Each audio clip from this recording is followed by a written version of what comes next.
y en la portada vemos a unos vikingos, básicamente en una batalla en una montaña llena de nieve. De hecho, la pintura se llama Los Gigantes de Nieve. Son tres vikingos peleando, pero la música no es lo que uno creería de algo como épico, lo que se vio pues después en los noventas, esto del power metal y todo. No, es un rock, un hard rock bastante de esa época de los setentas. Yo le pregunto, ¿a usted no le gustaría que su novia le pidiera noviazgo con una carta que tuviera un dragón peleando contra un caballero medieval? Ah, no, pues si es arte del tío Frank, yo le acepto lo que sea sin problema.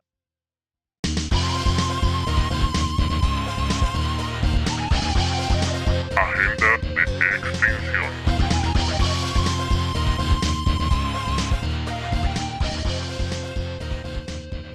Buenos días, buenas tardes, buenas noches. Bienvenidos a un nuevo programa de su podcast, Agenda de Extinción. A mi derecha tengo al señor Dieguito, filólogo, compadre del alma. ¿Cómo se encuentra usted el día de hoy? Buenos días, buenas tardes, buenas noches, compañero de la causa, de la justa causa de este podcast, el arquitecto Alejandro Pinillos. Yo estoy muy bien, han sido días bastante calurosos, todavía seguimos en esta onda de calor, pero esperemos que eso pronto cambie. ¿Y usted cómo lo ha tratado la vida? Súper bien, muchas gracias. Yo también quisiera decir que el ambiente está un poco caliente, pero la última vez me funaron por comentarios climáticos, entonces espero que no se presente la misma oportunidad. Y yo solo le tengo una pregunta. ¿Por qué tan solito? En realidad estoy muy bien acompañado, ¿no? Por usted, sí, que quede claro eso para las personas que nos están escuchando. Nuestro compañero también de la causa, el señor Carlos Moreno, no pudo unírsenos a esta charla el día de hoy, pero pues les envía a todos los que nos están escuchando unos saludos muy cordiales y muy gratos, a la vez que les agradece mucho el estar escuchándonos a nosotros dos sin él estar presente. Bueno, canónicamente vamos a decir de aquí en adelante que está en una misión especial, que está de misionero. Es que lo está, eso es cierto, o sea, no estamos mintiendo para nada. Usted me disculpará el albur, pero bueno, aquí no se habla de albures, aunque se meten en toda conversación. Eso ya es tema para otra charla. Pues bueno, yo estoy muy emocionado con el tema que vamos a hablar el día de hoy porque seguimos ahondando toda la temática comiquera, sobre todo artística. Esta vez nos vamos a poner muy artísticos, muy, ¿cómo llamarlo? Críticos. Vamos a ahondar en temas que son de de mucho interés porque, ¿cómo le vamos cómo le decimos? Es lo que nos genera el gancho, lo que nos entra por los ojos y vamos a hablar de portadas. ¿Listo?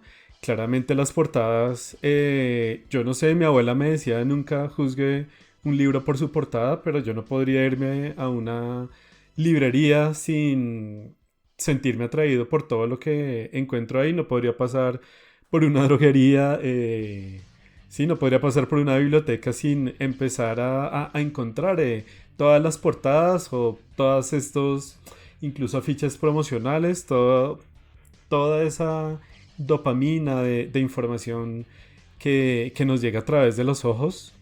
Lo curioso es que en este momento queremos hacer un paralelo muy interesante que nos ha llamado mucho la atención y es encontrar todas esas relaciones que tienen los artistas de cómics con los artistas como de portadas de álbumes musicales.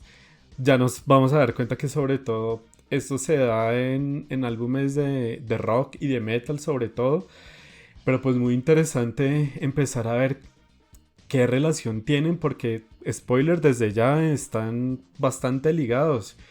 Dieguito, dígame si usted es alguien que se deja llevar mucho por las portadas y le da las oportunidades a los productos, o usted es alguien que de pronto es más cuidadoso y prefiere investigar antes de comprar X o Y producto. Pues digamos que la verdad, cuando hablamos de comunicación gráfica y este tipo de artes, todo siempre va a entrar por los ojos primero. ¿M? Puede que podamos llamarlo de alguna forma amor a primera vista o, bueno, otro tipo de terminología de ese estilo. Y sí, no, cuando hablamos, por ejemplo, de álbumes musicales, es siempre importante que va a resaltar más si vemos una foto, si vemos una cara, si vemos algún dibujo, que simplemente el nombre del artista, ¿no? Que igual, cuando hablamos en el contexto musical, pues el nombre del artista es lo que debe imperar. ¿M? Claro está que hay excepciones, ¿no? De hecho, hace poco, y quiero hacerle como acá una mención especial a su tocayo From Hell, el canal Alejo From Hell de YouTube, que pues lo recomendamos, supongo, ambos. Gran canal, sí, señor. En ese canal justamente hablaban recientemente de portadas horribles, y sí, son portadas terribles, pero con contenido musical muy bueno, o sea, el álbum con un contenido musical excelso. Entonces creo que ese es el mejor ejemplo que podemos dar. O sea, no podemos juzgar un libro por su portada, para nada. Pero bien es cierto que cuando vemos algo que es llamativo, ya de por sí se le decide darle al menos la oportunidad, ¿no? Como el beneficio de la duda. Y también está, pues, ya cuando estamos más inmersos en el mundo de los cómics y ya conocemos ciertos estilos de arte y todo, pues es muy normal ver una portada de un álbum y decir, uy, eso parece de tal artista o esto está inspirado en el trabajo que algún artista así legendario ya hizo. De ahí es cuando uno empieza a darse cuenta de, uy, efectivamente esta era la persona que hizo esa portada, ¿no? Lo cual pues hace que el producto sea pues más llamativo para pues personas como nosotros que conocemos, que tenemos cierto conocimiento, ¿no? De este tipo de cosas. Definitivamente usted tiene toda la razón y pues yo creo que todo entra por los ojos y por favor no nos vayan a juzgar. No queremos decir que seamos gente superficial y plástica, pero es que somos bastante admiradores de todas las artes visuales. Obviamente aquí yo les voy a poner un poquito de contexto y ustedes muy bien saben, queridos oyentes, nosotros somos millennials que crecimos en los noventas, pues sobre todo somos ochenteros que en los noventas empezamos a adquirir nuestros gustos, como que a desarrollar ese carácter, el callo que llaman. Y dígame usted si no era una experiencia absolutamente religiosa pasar por una tienda de música y empezar a ver todas las portadas de cassettes, CDs y vinilos y usted simplemente pues detallarlas. Obviamente es una experiencia religiosa detallar un vinilo a un gran formato. Creo que usted lo sabe perfectamente por algunas adquisiciones que ha hecho de su colección, pero es la forma como de admirar estos artes en todo su esplendor. Obviamente estamos hablando de la época pre-internet en la que no podíamos haber escuchado como esa música por internet o no podíamos como tener la oportunidad de leer reseñas en todos los medios digitales.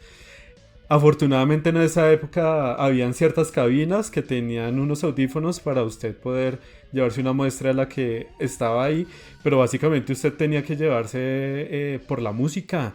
Por eso es que, no sé, artistas como Iron Maiden siempre entran por los ojos, aunque mi papá, te amo y espero que no me des un cascorrón cuando escuches esta parte, siempre se dejaba llevar por el 14 cañonazos bailables por la muchacha en bikini de turno, que no, no voy a negar que había compilatorios muy buenos, pero siempre la portada nos llamaba la atención.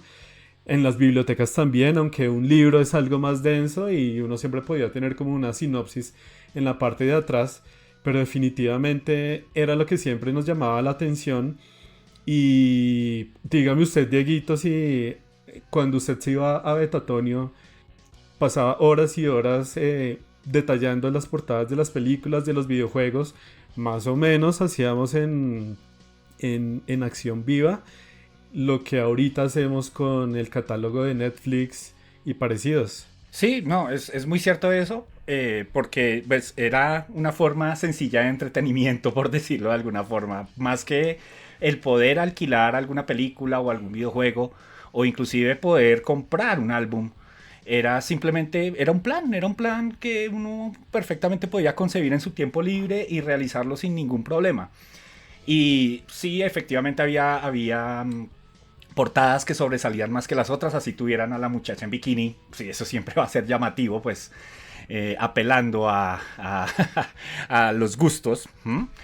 Aclaro, aclaro que no es una queja, no es una queja. Bueno, igual también ya sería preguntarle a nuestro público femenino como qué portadas se les vienen primero a la cabeza, que hayan marcado su vida, no sé, un Chayanne, un Luis Miguel, un Camilo Sesto, no sé, en fin. Pero si bien es cierto que así como ahorita estaba yo hablando de portadas feas pero con música muy buena, pues también tenemos el caso de portadas muy buenas con música. Yo pensaba en eso cuando veía ese video, sí, hay unas portadas muy buenas que con nosotros conocemos precisamente por esos planes de irse a ojear, ¿no? Eso era lo que uno hacía, ojear ese tipo de cosas. Y pues uno yo, ya al toparse con el producto, pues uno ya se da cuenta que como que no era muy bueno. Pero algo que sí hay que reconocer hoy en día es precisamente por lo menos los músicos dentro de su visión del arte, obviamente pensando en fines comerciales, en fines de hacer su producto pues más llamativo, reconocen el valor de los artistas y contratan pues a grandes nombres, ¿no? O sea, estamos hablando de una práctica que se hace desde hace muchísimo tiempo y grandes artistas que no necesariamente se dedicaban a dibujar y todo, pues les hicieron portadas a muchos otros, a músicos, ¿no? Pues contrataban a Andy Warhol, contrataban bueno, un sinfín de personas. ¿M? Para ello. Entonces es también, y ya cuando hablamos del mundo de los cómics, el darles la oportunidad a un artista conocido dentro del medio del cómic, de ilustrar la portada, ya le da un valor como adicional en el sentido de hacerle un reconocimiento o básicamente de cierta forma hacerle un homenaje a ese artista porque pues estoy apoyando el trabajo del artista a través de mi música, dándole la oportunidad de ser como la cara de las canciones que voy a grabar, ¿no? De acuerdo, es que realmente hay ciertos niveles, muchos niveles diría yo de fanatismo. Por un lado es, oiga, yo soy fanático de tal género. Por otro lado, yo soy fanático de tal banda o tal grupo musical. Pero cuando ya uno distingue al artista que está representando esa portada, pues ya son niveles mucho mayores. Y tanto, o sea, en un álbum musical tal vez no hayan tantas garantías, pero en un cómic sí. Entonces es muy bonito cómo se generan esos paralelismos, pero las experiencias son totalmente distintas. Entonces, bueno, pues es interesante. De hecho, algo que, en un paréntesis que quería hacer, y es, son tan importantes esas portadas y la gente, es decir, los artistas, me refiero a quienes lanzan esos productos, lo tienen tan claro que incluso en algún momento se presentaba ese caso, ¿cómo le llamamos? Como de picardía, como de rebeldía, en la que por temas políticos, sociales, etcétera, se empezaban a hacer censuras de las portadas, o por lo menos del contenido. Entonces decían, yo recuerdo mucho como el primer disco de Limp Bizkit diciendo que, o sea, tenía ese sticker como de contenido explícito y lejos de alejar a la gente de ese producto, realmente lo que hacía era atraerlo más. Entonces por un lado está como el arte, el artista, toda la vaina, pero también todos los elementos que lo componen, porque también tiene diseño gráfico, tiene diseño de tipografía, etcétera, y también saber exactamente por la picardía de que hay un producto que tiene, no sé, que habla de violencia o que habla de sexo, etcétera, pues como que llama mucho más la atención. Obviamente también estamos hablando de épocas muy distintas. Ahorita los artistas prácticamente son rockstars, nunca mejor dicho. Pero en épocas anteriores, las portadas que veíamos en los CDs o en los discos de rock y metal, que eran llenas de fantasía, por lo general no se le daba crédito al artista porque, no sé, permanecían en el underground y simplemente hacían parte del equipo de producción. Entonces hay que agradecer que por lo menos se ha dado cierta visibilidad a los artistas. No, y de hecho lo que usted menciona me recuerda, hace poco tuve una charla al respecto del tema y es como lo que se pensaba, un ejemplo muy específico de lo que iba a ser la portada original del primer álbum de Guns N' Roses, el Appetite for Destruction. Esta portada que pues era un dibujo, ¿sí? Y era bastante sugestivo, agresivo, que trataba un tema bastante complicado. ¿Mm? Que de por sí como que ellos decidieron como no, esto de pronto nos va a afectar lo que son nuestras ventas y decidieron cambiarlo pues a la portada que todos conocemos, que inclusive puede llegar a ser más icónica, ¿no? La de la cruz con las calaveras de los integrantes de la banda. Entonces sí, eso precisamente que usted mencionó, eran tiempos pues muy distintos. También se apelaba como mucho a lo que era el tabú, al romper el esquema.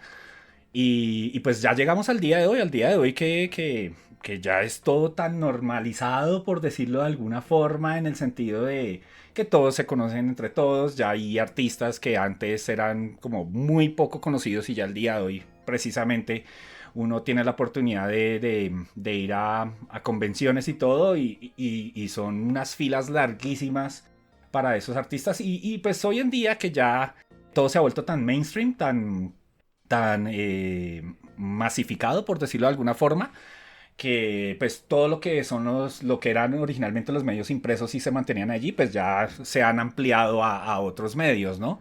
Y obviamente la música se iba a ver impregnada de eso, ¿no? Hay canciones que están basadas en la historia de un cómic o inclusive videos musicales, porque esa es la otra que también nosotros vivimos, ¿no? La transición de la música solo, en formato solo audio, ya con el componente visual.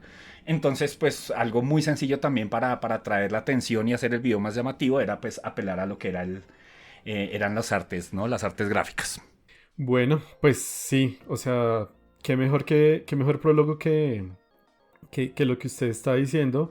Y además algo que yo quiero decir antes de que se me pase y es que, pues, qué mejor relación entre los cómics y la música que ambos medios están narrando historias. Bien sabemos que el cómic se le llama la narración gráfica y es también como una de las formas de arte más parecidos al cine. Entonces, aquí somos muy fan de los álbumes progresivos y también es como una delicia imaginarse cuando uno está escuchando X o Y álbum, como toda la secuencia de lo que está sucediendo. A veces uno se imagina películas, a veces viñetas, pero me están contando algo. Entonces eso es algo que transgrede un poco porque ya no estamos hablando solo de portada, sino de contenido. ¿A usted qué le parece si empezamos a hablar de algunas portadas icónicas que nos han dado los artistas de cómics que tal vez todo el tiempo estuvieron ahí frente a nuestros ojos y yo no sé, tal vez no siempre supimos que eran de artistas que habían estado en ambos medios?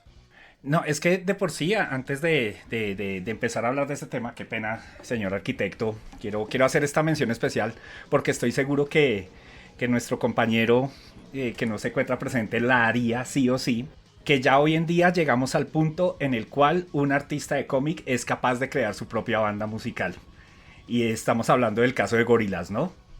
Gorillaz es una creación, pues bueno, es una creación de dos personas, Damon Albarn, que es un músico, el de Blur, con Jamie Hewlett, que originalmente era un artista de cómics británico.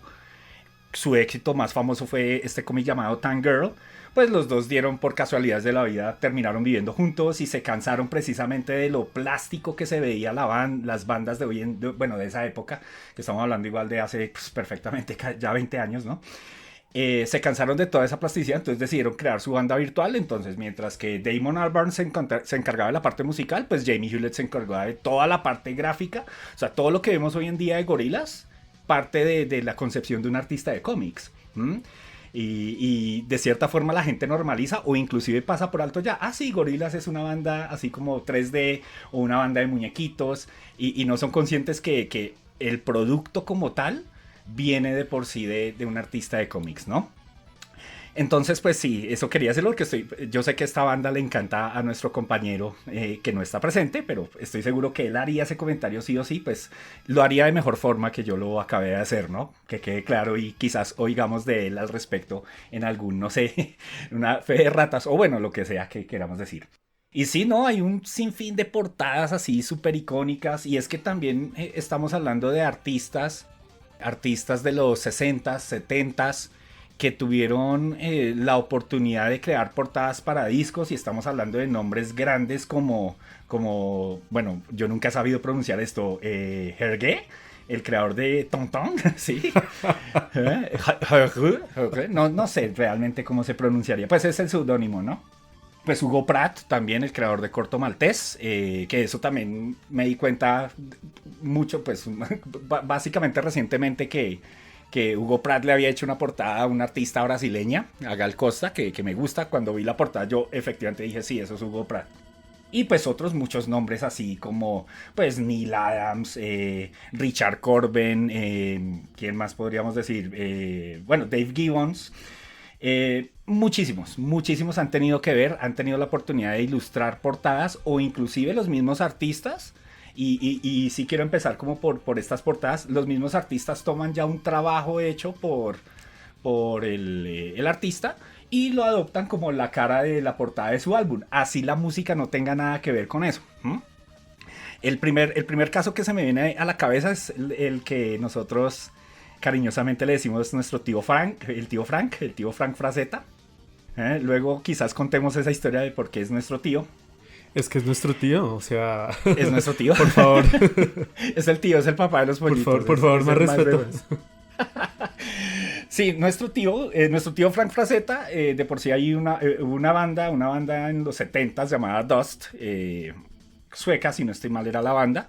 Y pues para ilustrar la portada de su álbum tomaron una pintura porque pues Frank Frazetta originalmente era un artista de cómics y fue progresando al punto de volverse un pintor, ¿sí? Lo que lo hizo como uno de los artistas más grandes del siglo XX fue su trabajo, o como la referencia de su trabajo en el arte de fantasía, ¿no? Por eso se le llama el padrino del arte de la fantasía, cuyos trabajos pues que más sobresalieron fueron lo que hizo con Conan, con los libros de Conan.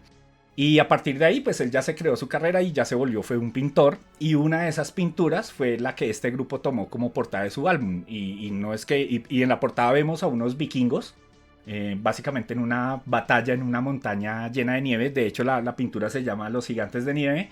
Son 3 vikingos peleando, pero la música no es lo que uno creería de algo como épico, lo que se vio pues después en los 90s, esto del power metal y todo, no, es un hard rock bastante de esa época de los 70s.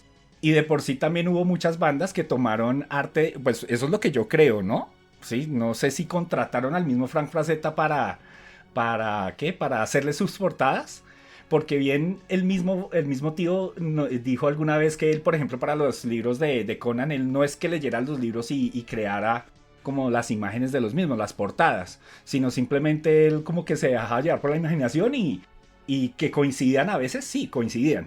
Entonces no sé si los artistas contrataban al tío Frank para hacer sus portadas o ellos simplemente seguían tomando, porque está esta banda que se llama Molly Hatchet de Estados Unidos, como esta onda sesentera, setentera, estas bandas que mezclaban country con rock. Entonces pues estaban Grateful Dead y Creedence Clearwater Revival. Entonces es esta música así, o ZZ Top, creo que es como una también de las más famosas. Entonces es ese tipo de rock que imagínense música country mezclada con rock. Pero ustedes van a ver las portadas de los 3 primeros álbumes de Molly Hatchet, que fueron los álbumes más famosos, los que alcanzaron el platino. Y esas 3 portadas son del tío Frank. Y son portadas en las cuales aparecen vikingos. Y dudo mucho, y uno revisa las letras de las canciones, no hay nada épico, no hay nada así refiriéndose al Valhalla o, bueno, mitología nórdica, sí, para nada, sí. Eran estos vikingos encima de sus caballos y demás. Entonces eso siempre me causó como mucha curiosidad. Pero de por sí, yo sí recuerdo mucho la primera portada que vi del tío Frank en música, y es precisamente por esta afición que tenemos a lo que es el power metal, y es una portada del artista Yngwie Malmsteen, este guitarrista súper virtuoso sueco, el cual también, repito, no sé si contrató al tío Frank o tomó un arte ya hecho del tío Frank para su álbum que se llamaba War to End All Wars. Esto ya es de los 2000, ¿sí? O sea, ya estamos hablando de una fecha más contemporánea, repito, porque en esa época pues uno ya tenía más acceso a lo que era la música, pues bueno, en ciertas maneras como medio indebidas, de las cuales ya hemos hablado en varios programas. Pero sí, el tío Frank se volvió como un referente y después, repito, esa fue la primera vez que vi al tío Frank y después uno asociaba ese arte con lo que uno veía en otros álbumes que pues aquí a nosotros presentes nos encantan, que son por ejemplo los álbumes de Manowar. ¿Ah? El arte de los álbumes de Manowar que tienen su mascota, el Faceless Warrior, creo que se llama, o el King of Metal. Estas portadas, partiendo desde, bueno, la de Fighting the World, es una imagen de los 4 integrantes de la banda, pero a partir del siguiente álbum, todas las portadas incluyen a esta mascota de la banda. Y ese arte se parecía muchísimo a lo que uno ya había visto del tío Frank, ¿sí? En lo que uno había visto ya de Conan y todo, entonces ya existía cierta asociación. Y oh sorpresa, las portadas eran del sobrino político del tío Frank, que era el señor Ken Kelly. O sea, nuestro primo. O sea, nuestro primo, exactamente. Nuestro Así primo. es como enlazamos árbol genealógico. Ajá, y para que se hagan una idea de cómo están estructuradas nuestras familias, ¿no? Entonces el primo Ken Kelly le hizo todas las portadas a los, bueno, casi todas, desde esa época, a casi todas las portadas a los álbumes de Manowar, que es una banda que nos súper encanta, pero digamos que algo más tradicional que hizo el primo Ken Kelly fueron las portadas de Kiss, de Love Gun y de Destroyer, estas portadas en las cuales salen los 4 integrantes de la banda de Kiss. Entonces sí, ahí se puede notar como la influencia del tío Frank en alguien cercano a él, pues nuestro primo Ken Kelly, pero también esa influencia del tío Frank se ha visto en muchísimo más arte, y no solo estoy hablando en portadas musicales, sino también en mucho arte que hoy en día se ve en términos de fantasía, ¿no? Pues las cartas de Magic, los libros de juegos de rol, ¿sí? Como Calabozos y Dragones, bueno, un sinfín de cosas, ¿no? Entonces yo sí quería como resaltar ese primer casito de persona como a resaltar acá. Quería hablar de nuestro tío Frank. Lo que pasa es que usted empezó por lo alto, porque básicamente diríamos que Frank Frazetta ha sido como el gran rockstar. Bueno, no sé si haya tocado los niveles de... Yo creo que... Joder, madre, aquí vamos a abrir un melón interesante y es hacer la comparación innecesaria con Alex Ross, porque ahora un paréntesis dentro de otro paréntesis, y es que cuando estuvimos en el Comic Con, pronto les contaremos más historias acerca de esa aventura, logramos visitar el stand de Alex Ross y literalmente un rockstar se queda en pañales, o sea, literalmente era una estrella de niveles astronómicos, tenía un stand gigante, todo con telas de terciopelo, y había una que otra obra del señor Alex Ross enmarcada con todos los niveles de seguridad. Tenía guardaespaldas, el señor nunca se presentó en su stand, pero sí vimos que había obras en venta de... ¿Usted recuerda los precios? Tranquilamente $20,000. Perfectamente, sí, o sea, no eran para nada baratos, eso sí era para ir a ojear como uno lo hacía en Betatonio. Exacto, para llenar de vapor el vidrio de esas obras. Y curiosamente lo que sucede con Frank Frazetta fue que, claro, puede ser el más legendario, puede ser de los que tenga más reconocimiento, pero todos sabemos que la época pre-internet pues es muy distinta, pero eso no quiere decir que no tenga el reconocimiento. Si no, preguntémosle a nuestro querido Guillermo del Toro, que es uno de los más grandes fans que hay de Frank Frazetta y que tiene más de una obra original en su museo. Pues oiga, qué buen contexto. Yo quería hacer aquí un par de aclaraciones antes, y es que a todos nos gusta Gorillaz, o sea, hablo de todo el grupo de Agenda de Extinción. Gracias por hacerle justicia a ese tema. Pero usted, ¿por qué me desordena el podcast? Si es que lo iba a tratar más adelante, pero perfecto, listo. Así está bien, con eso no se nos pasa, y es el ejemplo perfecto de la comunión entre ambos mundos. Tank Girl es un cómic muy recomendable, creado por este mismo personaje. Y pues bueno, ya que usted habló de Frank Frazetta, hagamos un poquito de contexto. Yo estoy seguro que muchos de ustedes quienes están escuchando saben quién es Frank Frazetta o por lo menos han visto alguna obra de él. Y para poner un poquito de contexto, él es un artista que pues, se caracteriza por pintar claramente con métodos artesanales, llamémoslo pintura al óleo, y su tema 100% es el tema fantástico. Incluso pues ha tocado, así como lo decía Dieguito, además de otros medios como portadas para discos de rock, que si finalmente él fue contratado o compraron los derechos para utilizar su obra, pues igual se usó, no le veo mayor problema, pero él también tocó temas, o mejor dicho, obras muy relevantes. Aquí de primera les diría, por favor, vayan ya a buscar los dibujos que hizo para la saga del Señor de los Anillos, claramente para la obra literaria, que también son dibujos a lápiz o dibujos a tinta que son hermosísimos. Y si usted se está quejando acerca de estas bandas que tienen temática vikinga, pero la canción es una baladita tipo Luis Miguel, pues yo le pregunto, ¿a usted no le gustaría que su novia le pidiera ser su noviazgo con una carta que tuviera un dragón peleando contra un caballero medieval? Ah, no, pues si es arte del tío Frank, yo le acepto lo que sea sin problema. O sea, no, igual, si ella misma también desea hacer el dibujo, también se la acepta sin problema. Porque es básicamente apelarle al gusto de uno, ¿sí? O sea, aunque como que no haya relación entre la música y la portada, igual ya, pues con la portada así de wow, y tampoco estoy diciendo que la música sea mala, ¿no? Pues fueron álbumes de platinados. Sí, entonces, no, la música es buena, uno la escucha, pero como que uno está preparado, repito, por experiencia propia del contacto que uno tuvo con estos grupos de power metal, speed metal, que uno está acostumbrado como a recibir ese tipo de temáticas, cuando uno escucha esto como que, uy, no me lo esperaba, pero esto suena muy bien. ¿M? Pero sí, no, claro, yo encantadísimo de recibir ese detalle. Ciertísimo.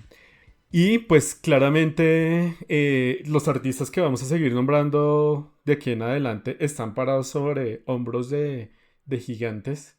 Nadie más gigante que Frank Frazetta, que un poquito para seguir contextualizando, es un artista que tiene demasiado rigor en el estudio de la anatomía humana, de la anatomía animal, que en algún momento puede ser un poco fantástica, pero es que son tan dramáticas esas piezas de arte en el que se ven perfectamente representados cada músculo, cada tendón. Uno siente que de verdad el guerrero está levantando su espada con demasiada fuerza mientras cae nieve. Curiosamente, no sé, muchas veces está sin ropa, pero está cayendo nieve y se siente la tensión en el ambiente, los pliegues de la ropa, o sea, son escenas, o sea, prácticamente son pinturas que respiran, que viven, que los efectos de luz prácticamente como que deslumbran a quien lo ve. Y los artistas pues que beben de esas inspiraciones, usted me pasó muy por encimita de Richard Corbin, que una de sus portadas más importantes es la de Bat Out of Hell, de la banda Meatloaf. Pero también él es un artista que utiliza el color de una forma tan llamativa, tan viva, sin decir que sea rechinante. Es decir, creo que me estoy quedando corto describiéndolo, pero es esa elección de paletas como tan perfecta, todas las formas son muy bien definidas, la composición de la escena es absolutamente magistral. Y es que finalmente ellos pues son académicos, son estudiosos y pues qué mejor que tener una portada de un disco con estos artistas. Aquí tenemos que hacer un paralelo que esto da para un programa especial.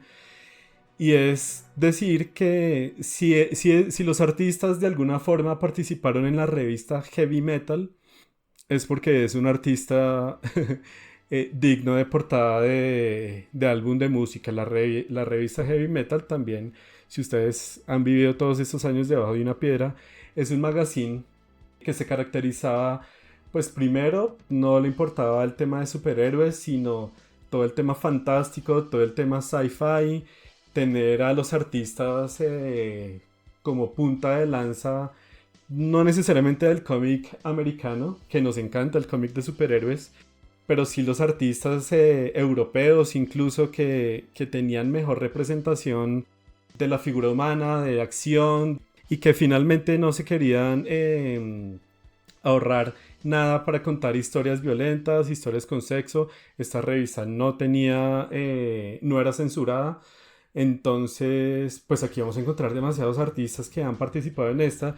Y pues si la revista se llama Heavy Metal, claramente es toda una temática muy pesada, muy oscura, también para adultos.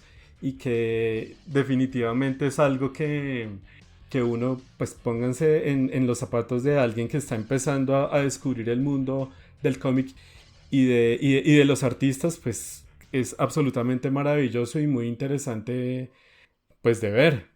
No sé si Dieguito conoce esa revista, pero wow, creo que merece un programa especial. Sí, claro que lo merece, a decir verdad, y de hecho sí le iba a preguntar a usted, señor arquitecto Mijín, Mijín número 2, si esa revista llegó en algún momento aquí, porque, o sea, yo la vine a conocer ya estando en la universidad, ¿no? Pero no sé con certeza si hubo versión con traducción que nos haya llegado aquí de primera mano, pues a través de una editorial de las que había en esa época. Porque yo no recuerdo haber visto, o sí, no sé, eso sí lo tengo muy difuso. Digamos que lo más cercano que yo podría decir, y esto también pues ayuda como una referencia para las personas que nos están escuchando, es como ese tipo de arte fantástico de ciencia ficción que mezclaba muchos elementos y que trataba como de cierta forma transgredir. Creo que lo más cercano que uno puede tener como referencia, y eso sí lo recuerdo muy bien, era lo que hicieron en su momento con esta figura de Javier, la mascota del periódico El Espectador. Que pues así es como yo lo recuerdo, ¿no? Como una mascota, pero cuando uno pues revisa los productos que se sacaban a él, pues no solo el de ¿Dónde está Javier?, que era la versión de ¿Dónde está Wally?, una versión pues criolla, por decirlo así de alguna forma, pero también fue tan grande él que tuvo su álbum, y yo recuerdo mucho a muchas personas en esa época, pues mis tíos, ¿no? Coleccionando esos álbumes, y uno pues se sentaba a mirar estas, pues bueno, lo que eran las laminitas del álbum, y uno veía pues cosas bastante como extrañas, ¿no? Recuerdo mucho la primera imagen, que era esta guitarra eléctrica en un planeta desolado que se veía súper lejano a la Tierra, y una guitarra eléctrica con una serpiente envolviéndola. Sí, ese es como el tipo de arte que se solía ver en la revista Heavy Metal, ¿sí? Pero no sé, señor arquitecto, si efectivamente la revista Heavy Metal llegó aquí. Oiga, pues usted me ha corchado. Le voy a explicar o le voy a contar mejor cómo supe de ella y en qué momentos tuve contacto con la revista Heavy Metal. Yo creería que oficialmente no se publicó. Por favor, en los comentarios nos corrigen si estamos equivocados, pero realmente aquí la experiencia que yo tengo es que esas librerías especializadas que traían cómic importado, yo recuerdo en la Librería Nacional específicamente ver ciertos productos traídos de otros países, claramente a un precio bastante elevado y en su idioma original, que pues en este caso es inglés. Y claramente en la época en la que uno se empieza a interesar más por estos temas y el internet ya está al alcance de un computador en casa, entonces nunca dejé de sorprenderme de todo lo que esta revista brindaba y de verdad de la potencia. De hecho, más adelante les voy a hablar de un artista que a mí me encanta. O hablemos de una vez, porque usted me hizo varios comentarios en una sola frase. Y es... Qué pena, señor director, con esta transgresión en el programa. Pero yo le hago una pregunta. Seguimos haciendo más paréntesis. Yo le hago una pregunta. Sí, señor, sí, señor. ¿Acaso no es valioso irse por las ramas cuando en ellas se encuentran los frutos? El fin justifica los medios, ¿no? Sería mi respuesta. Tal cual. Pero si usted me pregunta qué es lo primero que piensa acerca de la revista Heavy Metal, yo pienso en Simon Bisley. Simon Bisley, también seguramente ustedes han visto muchas piezas gráficas de Simon Bisley y él es yo creo que es el artista más reconocido del personaje de DC Comics Lobo. Que nuevamente, volvemos a lo mismo. Lobo es un personaje que sí proviene de un mundo de superhéroes, pero también es este alienígena que es prácticamente harlista, que es sucio, que tiene el pelo largo, que tiene una guitarra eléctrica, que es grosero, que todo el tiempo anda, que es mujeriego.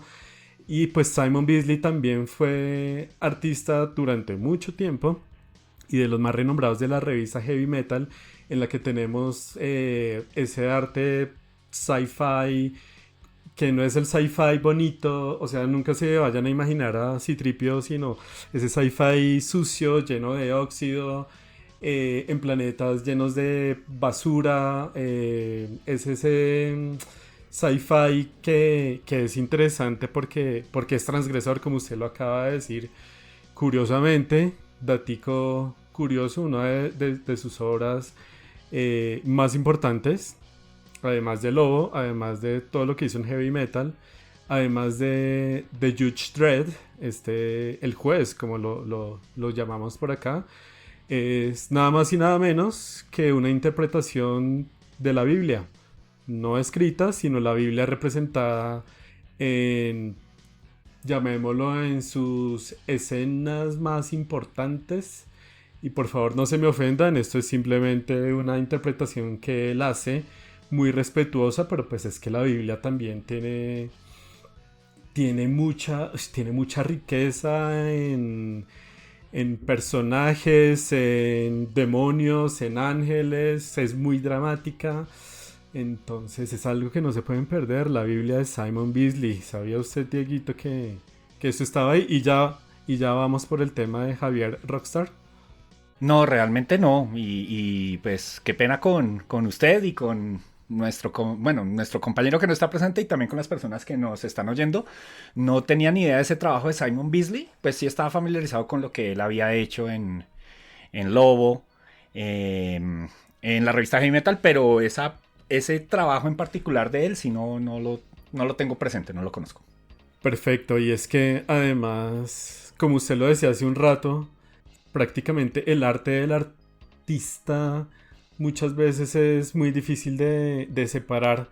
Y si ustedes miran a Simon Bisley, también es una persona muy grande, muy ruda, que a mí no me quedan dudas, mucho de su personalidad está impresa en Lobo. Y bueno, hablando por encimita de la revista Heavy Metal y de incluso la versión, si no estoy mal, alemana o francesa, que se llama Metal Hurlant, donde participó Richard Corben, pues estamos hablando de una época en la que ese sci-fi, pues digamos que era una visión del futuro, pero no una visión prometedora. Yo recuerdo como si fuera ayer la aparición de este señor Javier Rockstar. Recuerdo que aquí en Colombia apareció un álbum de láminas, un álbum coleccionable, en el que básicamente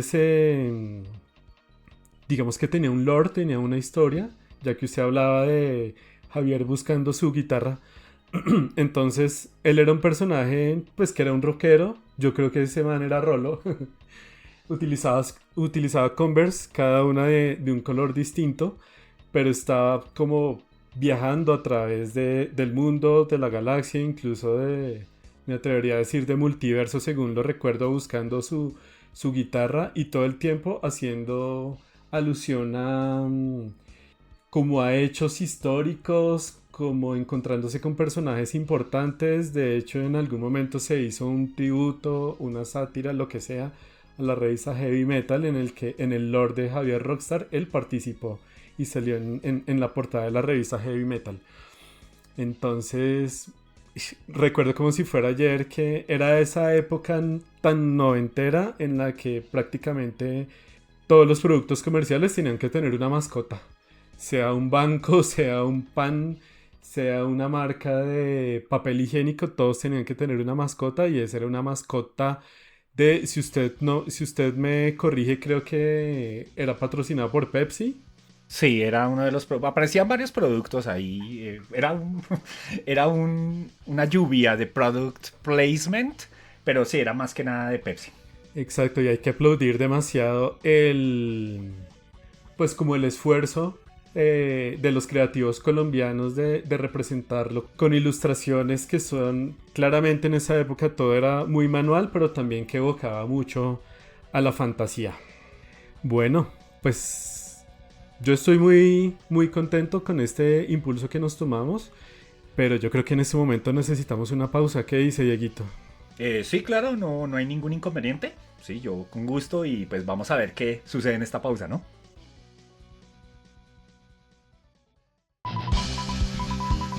Muchas gracias por escucharnos. Estamos en YouTube, Spotify e iVoox. Y también en Instagram, TikTok y Facebook. Búscanos como Agenda de Extinción sin la E inicial. Y sigamos comiqueando.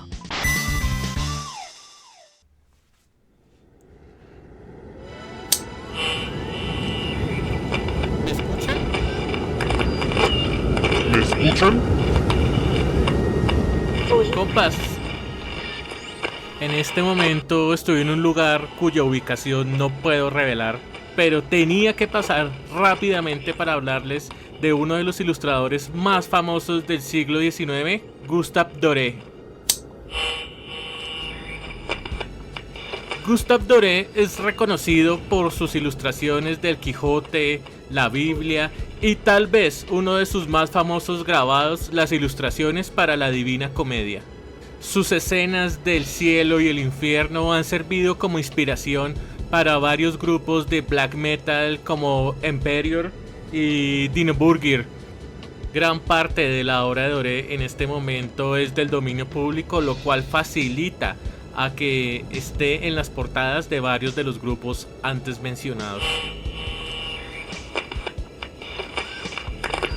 Y antes de despedirme también quería contarles que la revista Heavy Metal fue publicada en 1977 y su versión en español llegó hasta el 2017 con la portada de nuestro querido amigo José Quintero, pero es que la revista Heavy Metal no es otra sino la versión americana de la famosa Metal Hurlant. La revista Metal Hurlant fue publicada originalmente en 1974 en Francia y llegó a España su versión en español en 1981. Desafortunadamente me tengo que despedir en este momento. Compas, nos vemos luego.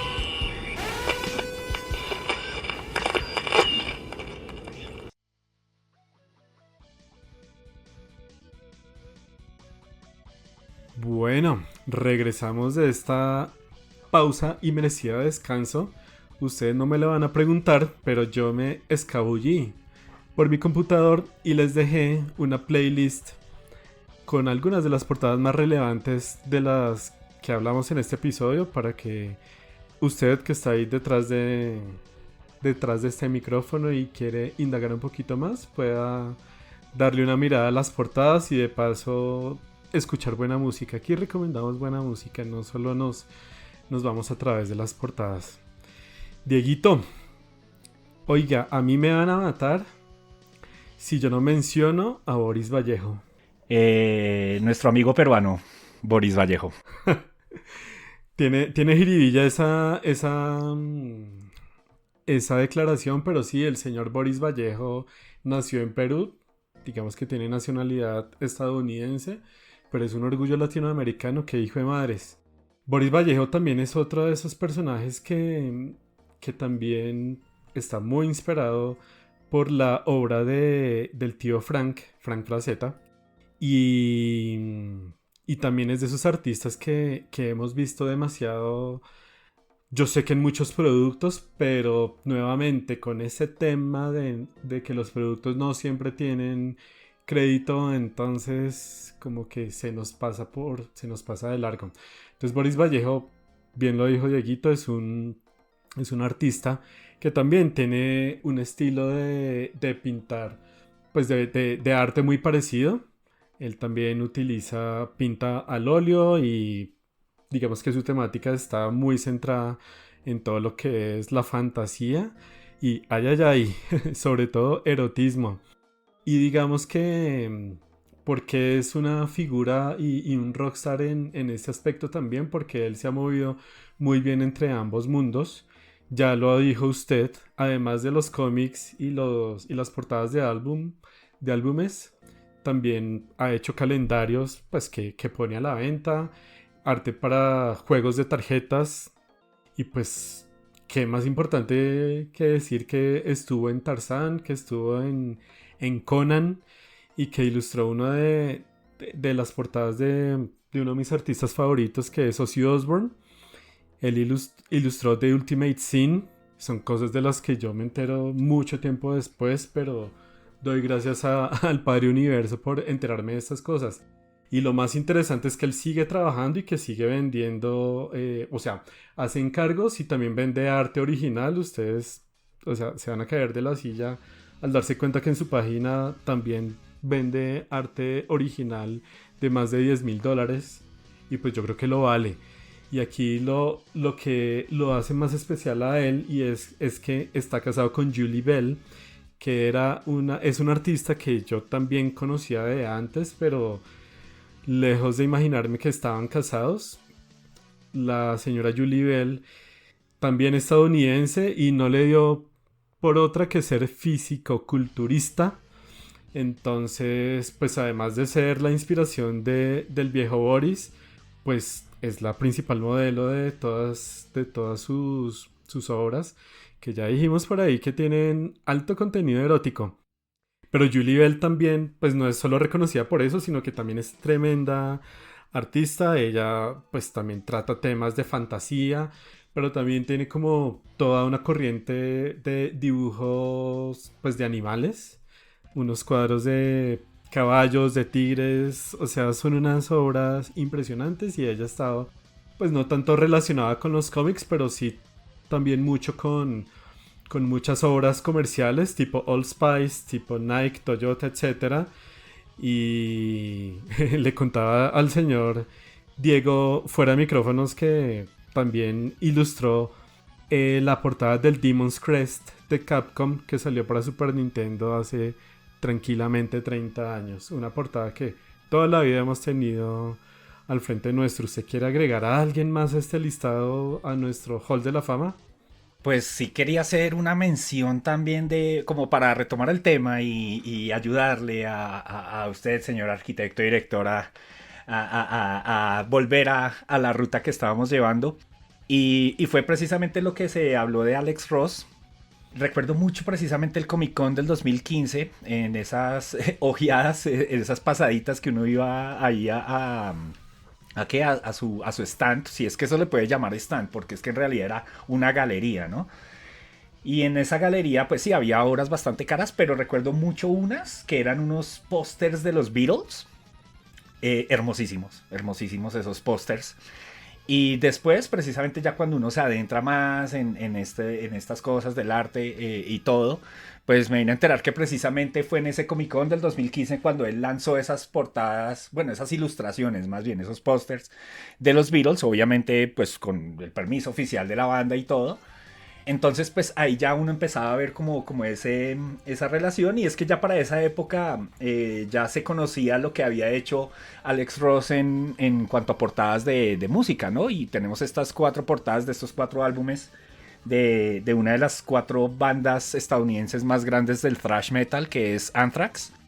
Y tenemos que el noveno, décimo y 11º álbum de la banda fueron ilustradas, pues las portadas fueron ilustradas por Alex Ross.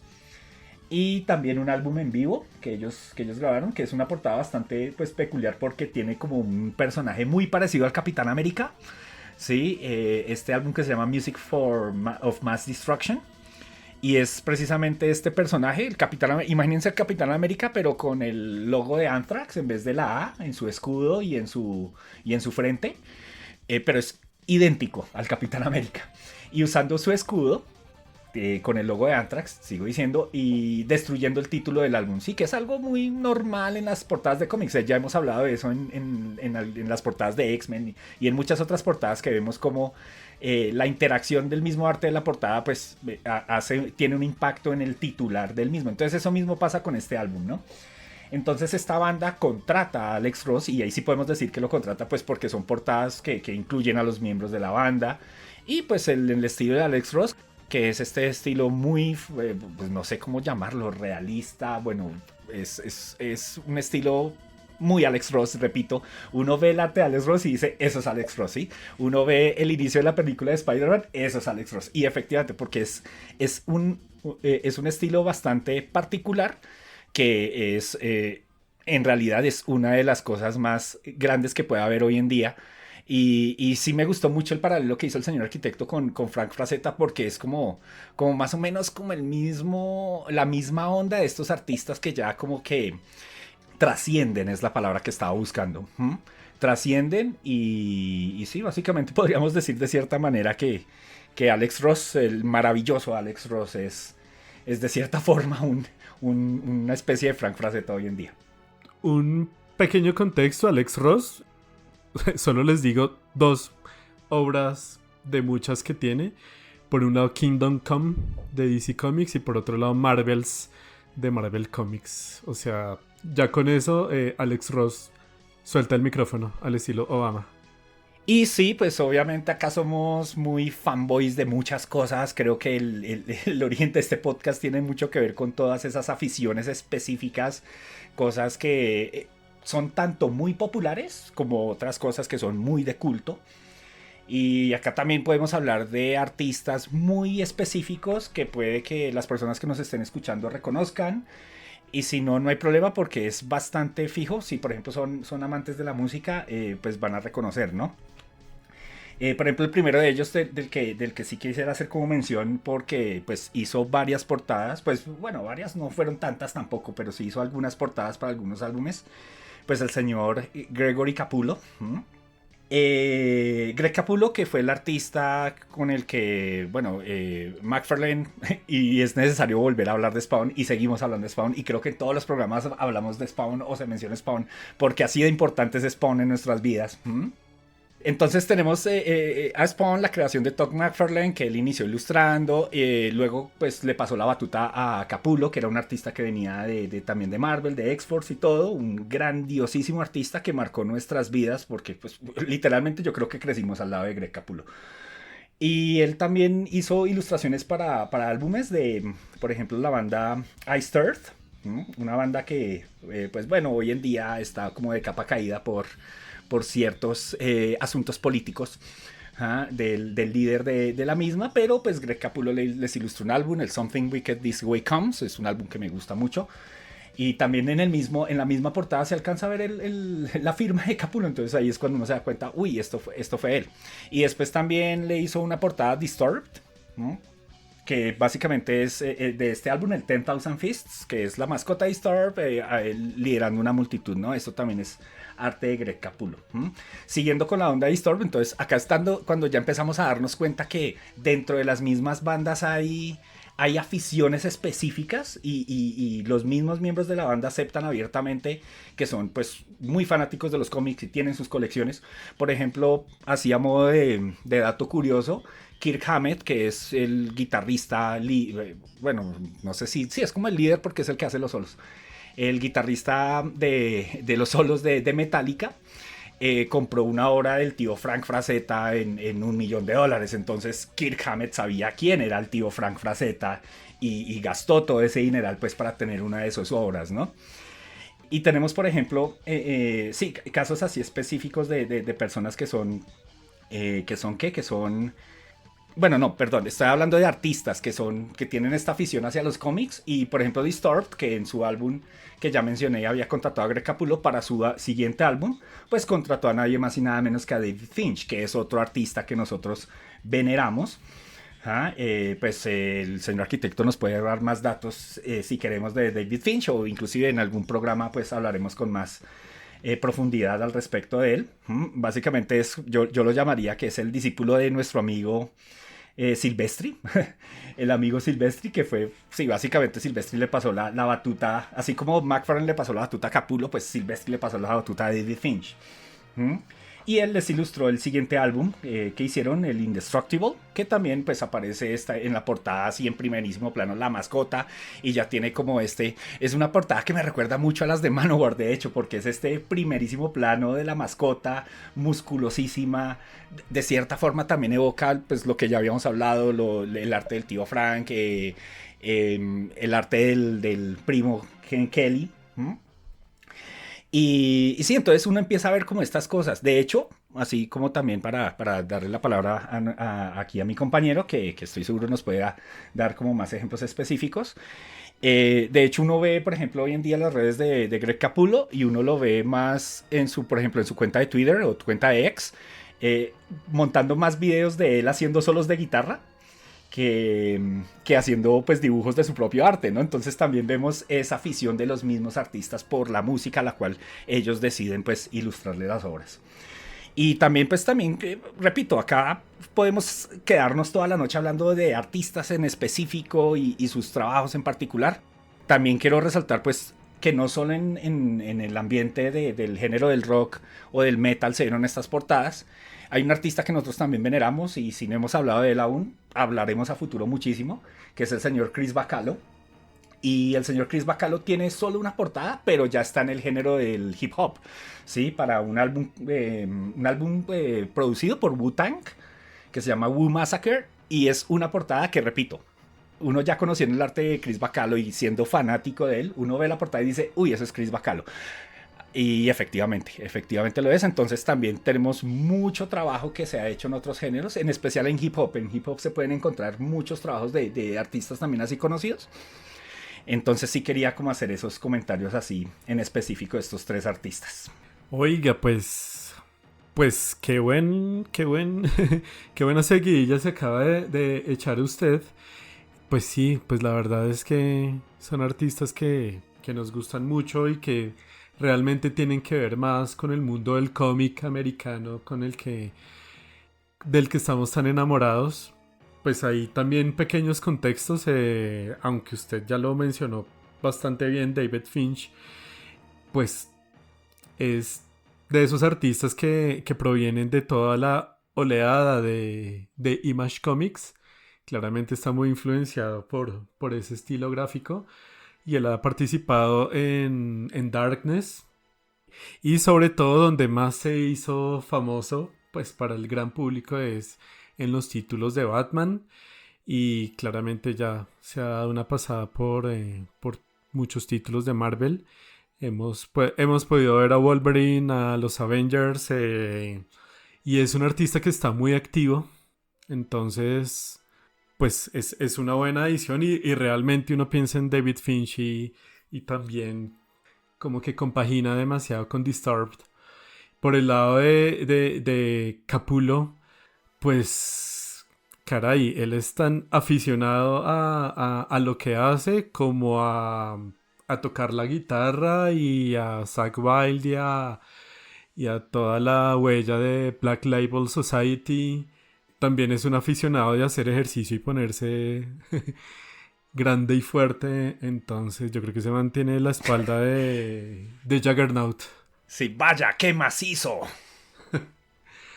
Tal cual. Entonces, bueno, ¿usted qué opina de que hablemos de par albumcitos que podrían ser temáticos y que literalmente nacieron por esa afición a los cómics, o viceversa, porque también hay influencias en el otro sentido? Sí, claro. De hecho, yo creo que al estarnos escuchando hasta este punto, la audiencia ya tendrá algo en mente de lo que vamos a hablar. Y creo que es lo que primero se viene a la mente en cuanto a esta relación entre cómics y música. Y es una bandita chiquita, ¿sí? Que dicen ser la banda más caliente del mundo. ¿Eh? Ay, papá. Más candente, diría. Y sí, estoy hablando de nada más y nada menos de Kiss. ¿Y por qué es lo que se viene a la mente? Pues porque Kiss tienen mucho historial dentro, es que ya Kiss es un imperio, ¿no? Más que una franquicia, es realmente un imperio mediático de cierta forma. Kiss siempre fue muy claro y muy explícito en sus objetivos y era pues pegar comercialmente como fuera, ¿sí?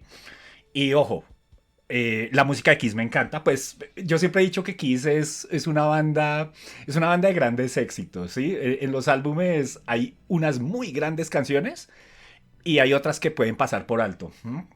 Entonces, si me preguntan que cuál es mi álbum favorito de Kiss, es difícil responder porque todos los álbumes tienen un himno prácticamente. Por eso los álbumes de grandes éxitos de Kiss son los que más pegan. Bueno, perdón esa pequeña divagada. Entonces Kiss empieza pues en medio de su travesía comercial, por decirlo así, pues se dan cuenta que obviamente una forma de llegarle al público joven es a través de los cómics. Entonces, en primer lugar, se asocian con Marvel y esta grandiosísima historia, pues Marvel les hace dos especiales y para el primero, como movida comercial, ellos deciden hacer esta jugadita con notario presente, con enfermera y doctores certificados de incluirle su sangre a la tinta con la cual se va a imprimir el cómic, ¿no? Sí, pues me imagino que la tinta roja, ¿no? Y hay fotos al respecto y pues obviamente eso fue un boom publicitario en su época enorme. Entonces con Marvel pues sacan dos especiales.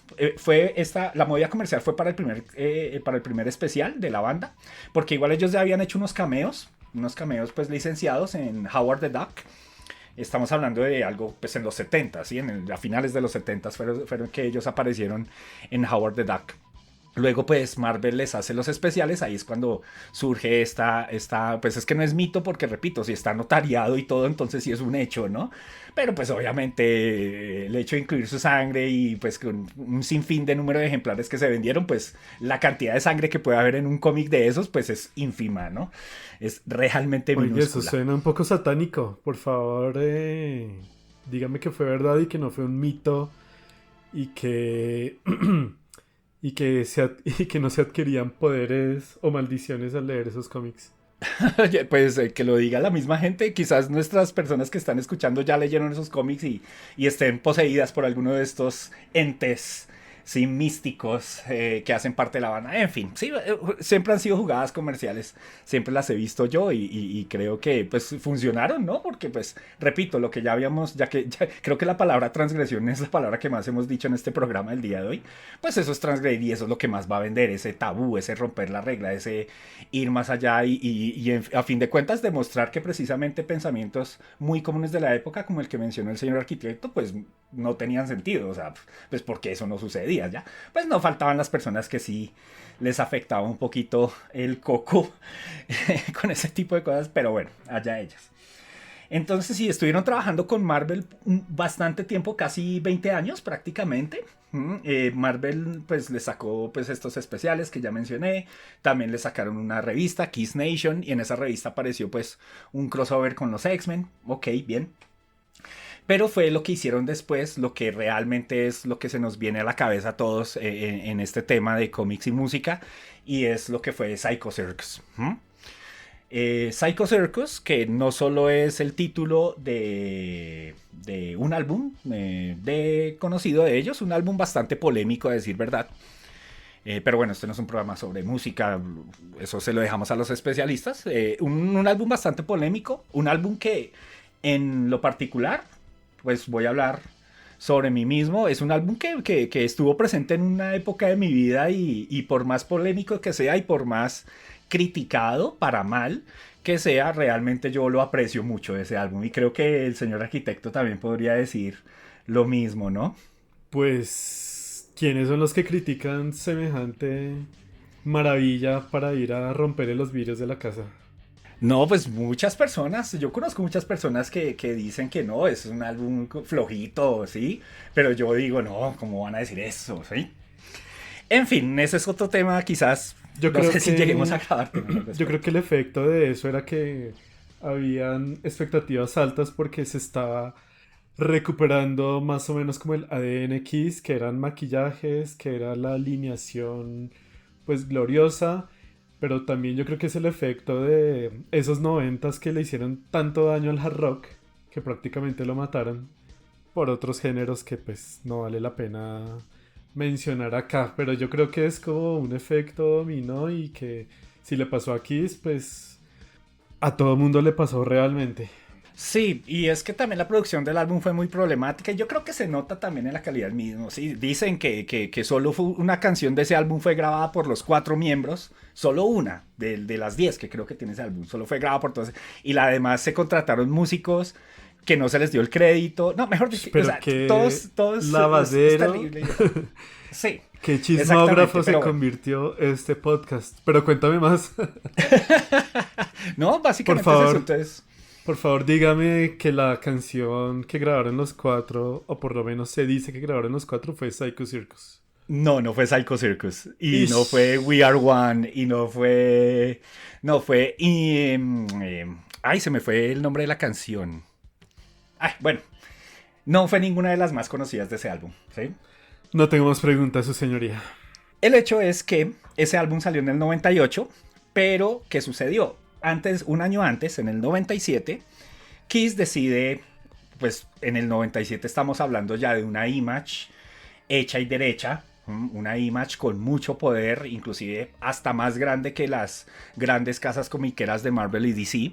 Pues entonces Kiss, como siempre les ha interesado el dinero, deciden contactar al señor Todd McFarlane. En particular, pues esto es lo que dicen ellos, en particular el que hizo toda la gestión fue Gene Simmons, porque Gene Simmons era el fanático de los cómics dentro de la banda. A los otros no les importaban los cómics, a Gene Simmons sí le gustaba mucho esto y de pronto debe tener su colección y todo. Gene Simmons contacta al señor Todd McFarlane y le comenta de una idea que él tenía para un tour que posteriormente que iban a hacer y pues mencionaba que la idea de ese tour era llamarlo Psycho Circus precisamente, pero entonces como para apoyar esa idea de ese tour pues sí quería escribir como una historia de cómic.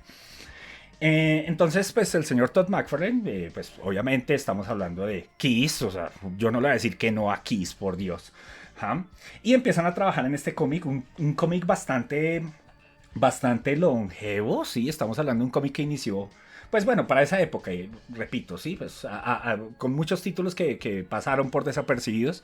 Este sí es un cómic que duró pues varios años, 3 años, con 30 números, el cómic de Psycho Circus.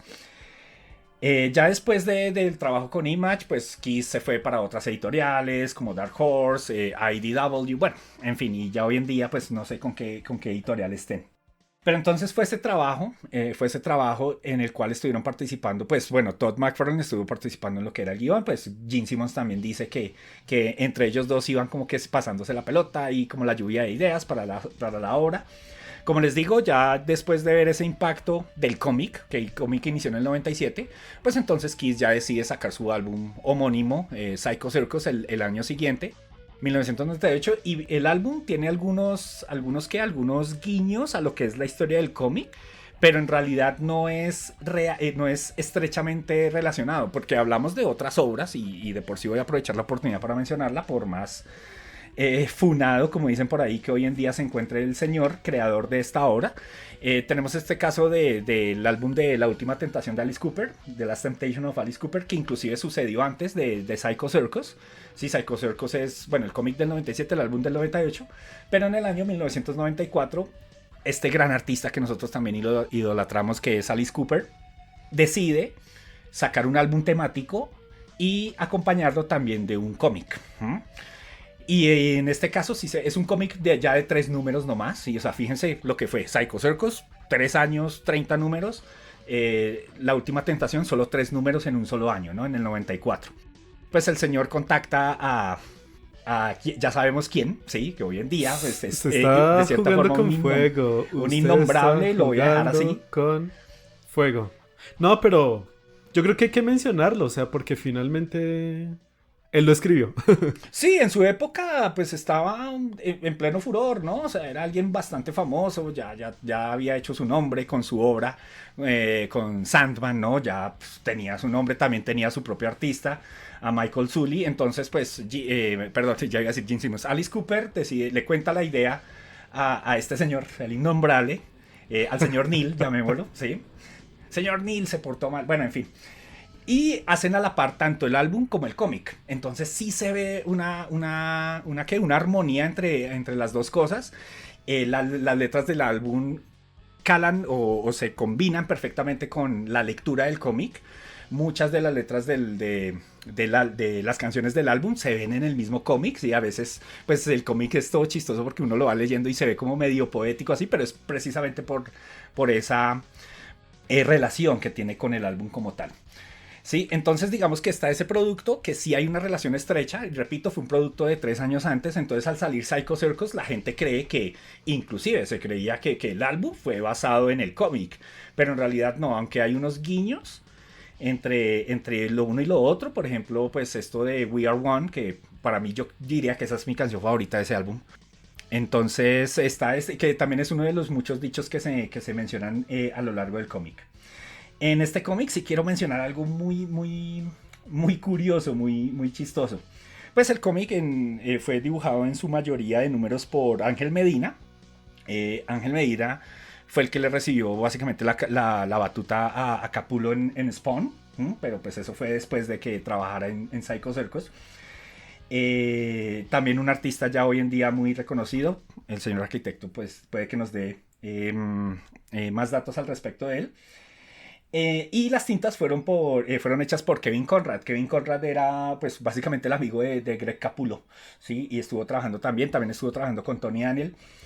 Y algo que leí en la biografía oficial de Kevin Conrad es que él tiene su banda tributo a Kiss que se llama Revenge, y él es el baterista. Entonces me imaginé en ciertos momentos a Kevin Conrad y a Greg Capullo haciendo sus toques, haciendo sus jammings. Entonces me pareció bastante curioso esa parte. Todo eso es muy cierto y no es un dato despreciable, porque yo he visto apartes de esas presentaciones y Kevin Conrad se cree el cuento. O sea, se mete dentro del papel y hacen un muy buen tributo a Kiss. Entonces, gracias por traer la colación. Bueno, la historia de Psycho Circus es básicamente una antología. Pues de hecho La Última Tentación de Alice Cooper también es una historia como de antología sobre moralidad, sobre tomar la decisión correcta entre lo bueno y lo malo, ¿sí? Eso es como la historia muy resumida de La Última Tentación. Y también pues en Psycho Circus sucede lo mismo. Pues tenemos como este circo, pues el Psycho Circus, donde están unos personajes. Esos personajes básicamente son en los que reencarnan los 4 grandes dioses, que son pues los personajes de Kiss como tal. Así muy grosso modo es de lo que se trata el cómic. Quizás luego hablaremos de eso como con más detalle, pero sí quería como resaltar eso. Entonces sale el cómic, luego sale el álbum.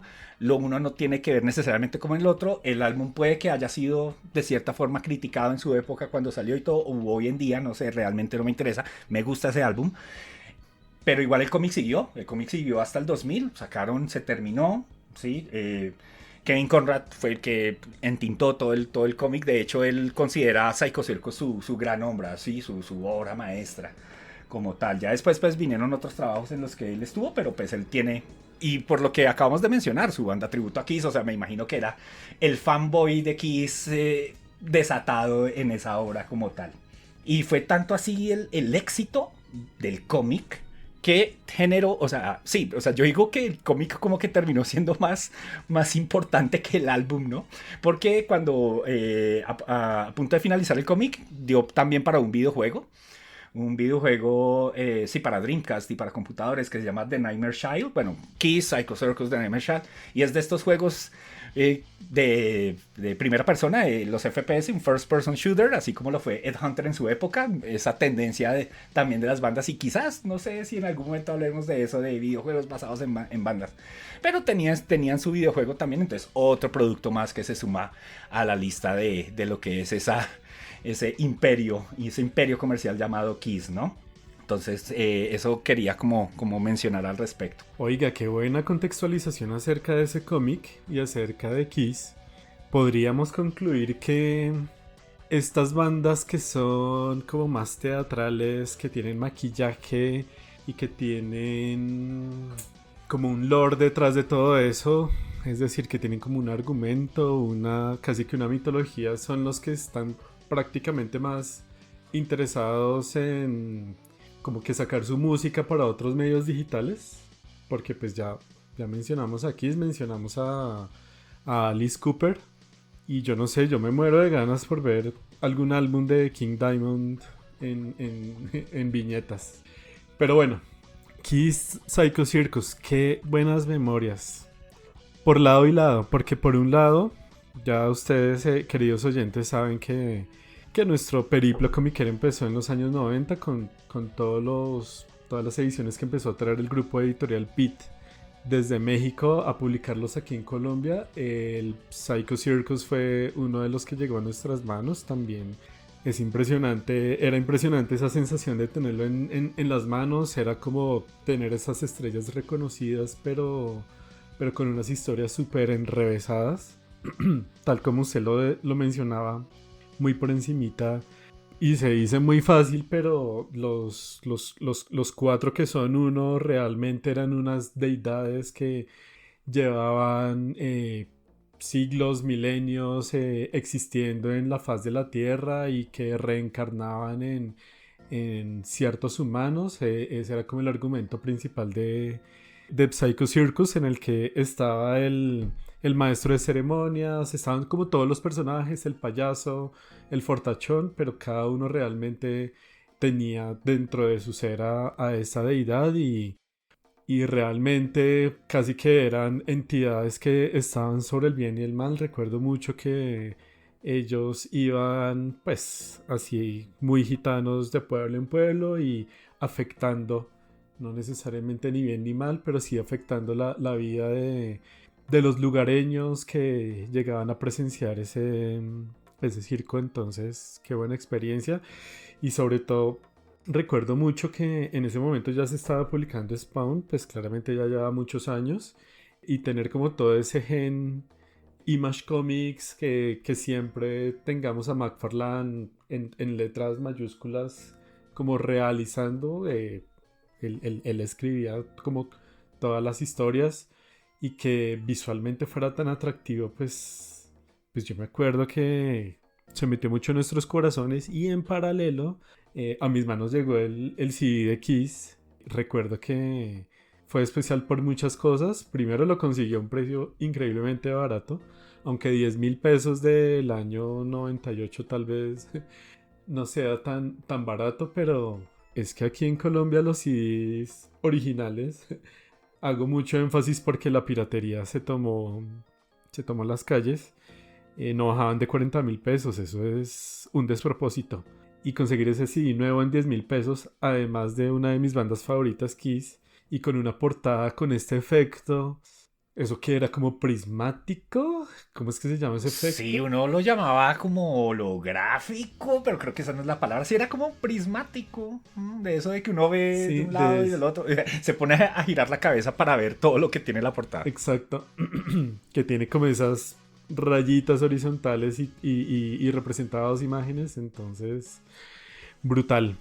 Y pues además yo siempre estoy convencido de que Kiss sí era como además de que había aparecido ya en cómics, o sea, ellos mismos querían representar como esa afición a los cómics, porque recordemos que una de sus portadas literalmente tiene un estilo, ni siquiera es un estilo comiquero, es un cómic puesto en una portada, que es el Unmasked, y no es un filtro comiquero que ya lo traen las aplicaciones o los programas, sino era literalmente una secuencia de viñetas puesta en la portada de este disco.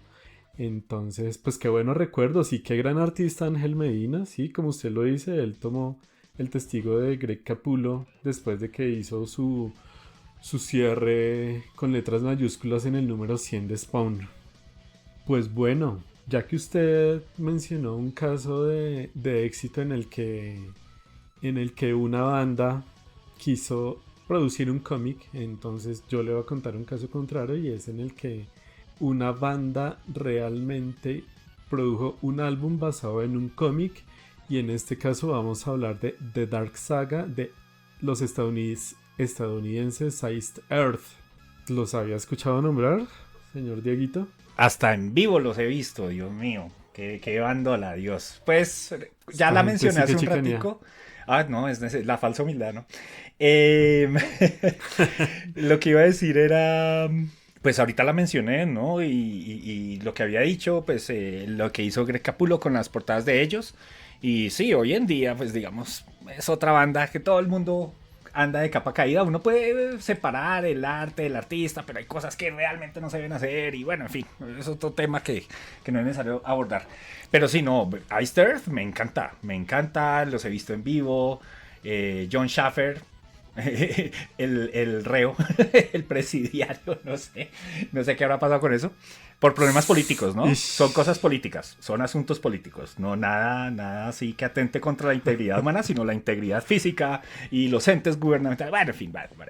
Pero no, sí, Iced Earth es una gran... Suena el preso de Joey Arroyo. Sí, el preso como tal. Sí, no, me encanta esa Oiga, banda. o sea, me confirma que en este programa estamos hablando no una, sino dos veces de gente cancelada Y por o Dios. funada. Pero pues hay grados de funación, si se puede decir de esa forma, digo yo. Y no, ambos son altamente funables, claro está.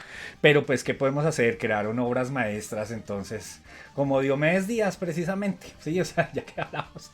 O sea, nada que hacer. Sí, perdón por si estoy diciendo algo. Y perdón si pido disculpas si alguno de nuestros oyentes es un tema que es bastante delicado, sí, lo aceptamos. Pero obviamente acá lo hacemos con respeto y todo, y separando la vida del artista. Las obras que ellos hicieron, pues precisamente la que quiere tratar aquí el arquitecto, pues partiendo desde la misma portada hecha por McFarlane, ya uno queda ahí pegado a ella como tal.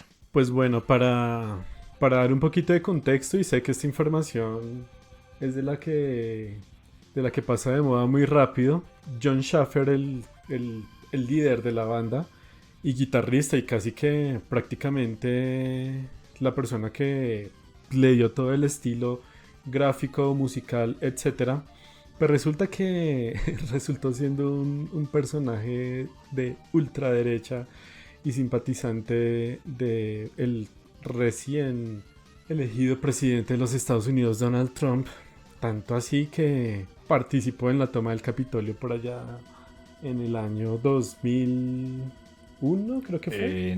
No, 2001 no, eso fue más reciente, eso fue hace como... 21, perdón. Sí, eso sí. Entonces, pues ustedes saben que eso se salió de control y el señor se fue a prisión.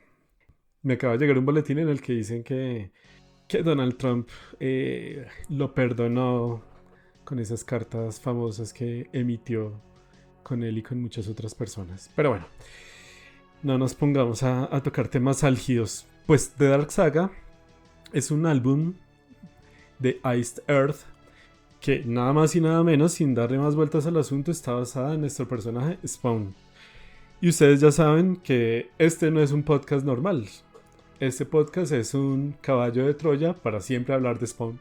¡Spawn! Perdón por ser tan evidentes.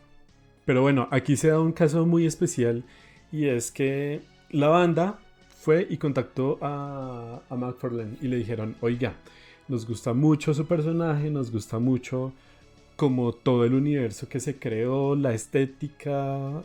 Bien sabemos que Spawn es un personaje oscuro que hizo un pacto con el diablo, que volvió a la vida por amor, para hacer justicia, por, bueno, una cantidad de cosas. Y Iced Earth también tiene un contenido también, pues, de fantasía, pero también de, pues, como muy dramático. Y es que, o sea, si ustedes me preguntan, el sonido de sus riffs y sus guitarras, o sea, suenan como a, no sé, las campanas del infierno. Entonces, pues como que la banda dijo, vamos a enlazarlo uno con el otro y vamos a contactar a McFarlane. Y resulta que como ese cómic era pues de los cómics emergentes, entre comillas independiente, que más éxito estaba teniendo, incluso en esa época ya existía McFarlane Toys y McFarlane ya estaba vendiendo muchas piezas de juguetes en esa época. Prefiero llamarle figuras de acción. Entonces, pues, digamos que blanco es gallina lo pone. Y Iced Earth dijo, frescos, vamos a producir este álbum. Claramente va a ser propaganda para usted, pero pues también sería como buena publicidad para nosotros. el interés que tenía la banda era lograr meter su música dentro de la banda sonora de la película de Spawn, que iba a estrenarse muy pronto. Película que pues ya hablaremos en algún momento de ella, cuando volvamos a hablar de Spawn. Es importante dentro del mundo de los productos basados en cómics. Pero bueno, finalmente la banda no lo logró, pero pues sí logró poner como que todo el universo y el nombre de Spawn con su música. Entonces finalmente lo que sucedió fue que en el 96 apareció The Dark Saga. Lograron que McFarlane ilustrara la portada, aunque no lograron que la banda sonora de la película fuera de Ice Earth. Sí generó como unas críticas bastante interesantes, debo decir que mixtas, pero igual era un álbum conceptual, que eso se le agradece mucho, como ese esfuerzo para que la música no sea únicamente todo el frenesí pues de cada canción y de los solos, sino que tenga casi que toda una temática envuelta en ella. Claramente las críticas son mixtas porque la banda venía de lanzar el álbum Burnt Offerings, que es uno de los más grandes álbumes que tiene, y pues realmente digamos que perdió un poco de fuerza y de poder para concentrarse mucho más en las letras y de contar una historia. Entonces nosotros podemos recorrer canción por canción y prácticamente lo que encontramos es toda la historia de Spawn, o pues más que la historia, realmente como todo su universo y su trasfondo interpretado en cada canción. Entonces tenemos la canción que inicia más o menos contextualizando el álbum diciendo: oiga, yo me fui al infierno, estoy haciendo un pacto. Más o menos esta es como mi saga oscura en la que pues como que lo di todo. Es tan importante este álbum que aquí aparece I Died For You, que es una de esas canciones metal balada pues más importantes de la banda, y también es bastante reconocida dentro de el género en general, y es toda la historia de amor de Al Simmons con Wanda. Recordemos que él pues murió porque fue traicionado mientras estaba haciendo una misión de guerra, y pues prácticamente vendió su alma al diablo y regresó por amor hacia Wanda. Es una gran canción, y encontraremos otras que son desde el punto de vista de el payaso o Violator, otra que es el cazador, que es el Redeemer, el redentor que viene, que baja de los cielos para hacerle frente a las fuerzas del mal. Recordemos que aquí dentro de todo hay una batalla entre el cielo y el infierno. También tenemos algunos temas en los que se narra como toda la situación de parte del diablo, y básicamente pues nos queda muy claro cuál es la situación en la que está el pobre Al Simmons. Es una buena obra, no necesariamente los mejores álbumes de Iced Earth, pero se le tiene demasiado cariño. No, pues como no tenerle demasiado cariño con lo primero, lo que mencionábamos al principio de este programa, que sí, todo entra por los ojos, y si lo que entra por los ojos es Spawn, ya, ven con papi, o venga el líquido, como diría Homero Simpson, eso sin pensarlo dos veces. Y pues sí puede que uno termine de cierta forma, pues ok, bueno, es un buen álbum, es un álbum decente, diría yo, creo que sería como la palabra con la cual lo definiría. Bueno, frente a todos los demás álbumes que ha sacado la banda y otras obras maestras como tal. Pero sí, es muy, muy interesante eso. O sea, lo que yo decía hace un rato, el fanatismo dentro del mundo musical que uno ve dentro de lo que son los cómics. Pues la misma banda Iced Earth haciendo el reconocimiento de Spawn y así sacándole un álbum completamente dedicado a este grandioso personaje, a este personaje que pues, básicamente nosotros veneramos. Y de hecho yo también estaba pensando en eso, en el fanatismo de los mismos músicos. Y me acordé del caso de este señor que se me va el nombre, el de My Chemical Romance, el creador de Umbrella Academy, y sí, bueno, se me va el nombre, ¿sí? Que pues él siendo el frontman, el cantante de My Chemical Romance, pues también está muy inmerso en el mundo de los cómics, a tal punto de crear su propia historia, pues es el creador de Umbrella Academy, como ya lo acabé de mencionar. Entonces sí, uno no sabe a fondo qué tan fan, pues a fin de cuentas los músicos son personas como nosotros y también son fanboys, ¿no? Así como nosotros estamos haciendo este podcast, como ya lo dijo el señor arquitecto, es un caballo de Troya para terminar hablando de Spawn. A fin de cuentas los músicos también pueden ser así, ¿no?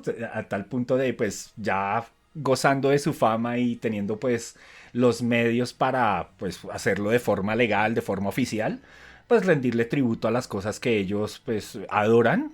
Realmente es algo que uno aprecia mucho, como que los baja al mismo nivel de uno, ¿no? De fanatismo, y eso hace que uno disfrute más los productos por, bueno, más allá de que no sean como tan buenos, pues ya habíamos hablado de lo que es el álbum de Kiss. El álbum de Alice Cooper es un álbum muy bueno, sí, o sea, y de por sí es recomendable que lean el cómic y escuchen el álbum, o sea, ese paralelismo es muy bonito. Hay unas canciones que yo adoro de ese álbum, así como también las hay dentro del álbum de Kiss y así también como las hay dentro de The Dark Saga, ¿no? Sí, pues finalmente ya para cerrar el tema, pues hay en el medio otros casos, podríamos quedarnos aquí hablando por horas y horas, pero uno de los más famosos que sonó últimamente fue en DC Comics como una serie que se llamó Dark Knights Metal, en la que era como una reinvención de los principales superhéroes de DC, todo con una estética como muy oscura, como muy literalmente como si todos pertenecieran a una banda de heavy metal, todos llenos pues de cuero, de detalles, de puntas, etcétera. Incluso tuvo otra línea que se llamó Death Metal. Estos cómics traían una banda sonora y aparecieron algunas ediciones concentradas en algunas bandas existentes, pues. Entonces, pues yo quiero creer que todo esto no es simplemente un skin que se le pone tanto a los cómics o a los álbumes de música, sino que claramente llevamos muchos años desde que dejó de satanizarse todo el rock en general y el medio de los cómics, y ya no es de satánicos ni de ñoños, etcétera. Entonces, pues me genera emoción saber qué más historias están por contarse. No, ¿Algo más que agregar? sí, no, es que también hay que tener en cuenta otros casos en los cuales como que el cómic es tan grande que la imagen del cómic pesa más que lo que es la misma música. El caso el que se me vino a la cabeza ahorita, pues como para mostrar ese contraste, ¿no? Entre lo que hemos hablado durante todo este programa frente a lo que se ve en la industria, ¿no? Pues porque cuando se trata de comercializar, cuando se trata de vender, pues se tiene que recurrir a X o Y estrategia, ¿no? Entonces está el caso de Wolverine Blues, ¿no? Esta canción de Entombed, esta banda como de death metal, cuya canción se llama Wolverine Blues. Es una canción pues dentro de su discografía como muy normal, muy de ellos, pero no está basada para nada en el Wolverine que todos amamos y conocemos. Pero ¿qué sucedió? A la hora de grabar su video, uno ve el video de Wolverine Blues y cualquiera podría decir, ese es un video musical en el cual pues hay influencia de los cómics. Y sí, la hay porque es que los productores de la banda decidieron incluir imágenes de Wolverine en su video, cosa que la banda no tenía por conocimiento y es algo que a la banda no le gustó para nada. Pero fue lo que pegó y fue lo que vendió, y de por sí para el single de ese video, pues, de esa canción, tenemos en la portada también un dibujo de Wolverine ahí presente, ¿no? Pero entonces también está como una banda bien X que se aprovecha, pues supongo que pagando la licencia de algo que es superior a ella, como para vender, ¿no? Sí, entonces no, fue bastante interesante este tema, todo lo que se estuvo reviviendo. Inclusive pues ahorita que estaba hablando de videos también estuve haciendo como pensando en esos videos que hoy en día son muy comunes, ¿no? Videos con temática de cómics, pues, uno piensa por ejemplo en Without Me de Eminem, ¿no? Que es un video así como con elementos de superhéroes, de Batman, y viñetas y letreros y demás. Pero me di con un caso particular, o sea, así como yo podría decir que Unmasked, la portada del álbum de Kiss que el señor arquitecto mencionó, es como la portada más comiquera. Yo diría que el video más comiquero es el video de Don't Answer Me de The Alan Parsons Project, que básicamente es un cómic animado. Un cómic pues inventado específicamente para el video por el señor Michael Kaluta. No sé si ese nombre pues les suene familiar, es uno de los artistas más grandes de la época de los 70s. Sí, pues estuve en Flash Gordon, estuve en The Shadow, estuvo trabajando a la par con Barry Windsor Smith. Bueno, en fin, es alguien muy importante dentro de la industria. Y fue como ver este video, uy, sí, ese es el video más comiquero que puede haber. Pero entonces también dar como con esta portada que el mismo artista hizo para un álbum de Glenn Danzig, un álbum de música instrumental que se llama Black Aria del 92, una portada hermosísima, así es como yo la definiría, hermosísima, que es un ángel besando a un demonio.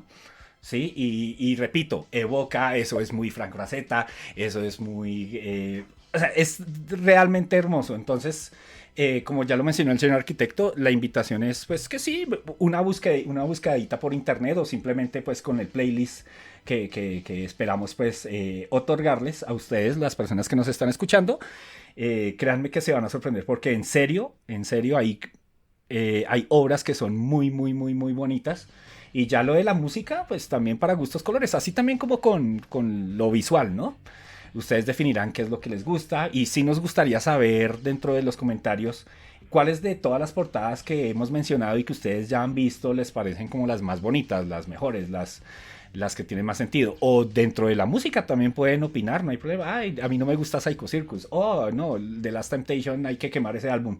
Lo que quieran, ¿sí? Siempre y cuando sea dentro de lo que es el respeto y la tolerancia, pues nosotros con mucho gusto pues también vamos a extender la discusión. Totalmente de acuerdo. De hecho, el tema de los videos da para otro podcast y volveríamos a hablar de McFarlane.